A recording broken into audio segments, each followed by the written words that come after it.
सबको एक रहना है। और टिप्रासा को बुलाकर एक ही बात बोलना चाहता है। टिप्रासा को मैं एक ही बात बोलना चाहता हूं,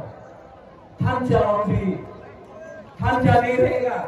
कोई आएगा, हमारा गुरु ग्रंथ महाराज ने बोला है, कोई आगे चौकेगा आपको, कोई रंग देगा, कोई बोलेगा आपकी तो देखो उन्हीं चमक दिया, आपकी तो हिंदू उन्हीं मुसलमान, हमें मुसलमान विरुद्ध नहीं, हमें बांग्लादेश विरुद्ध नहीं, हमें सवाल पक्षी सामने आते।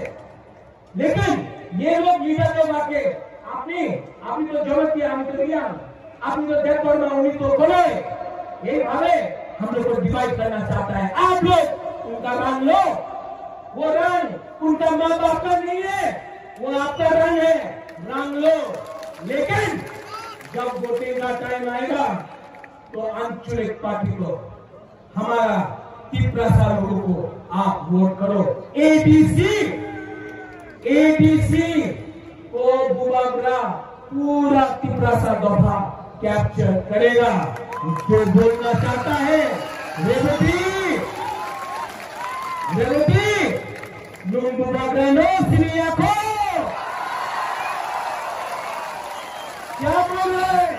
इतना दम है तो जाकर दिल्ली में टिप्रासा के बारे में बोलो।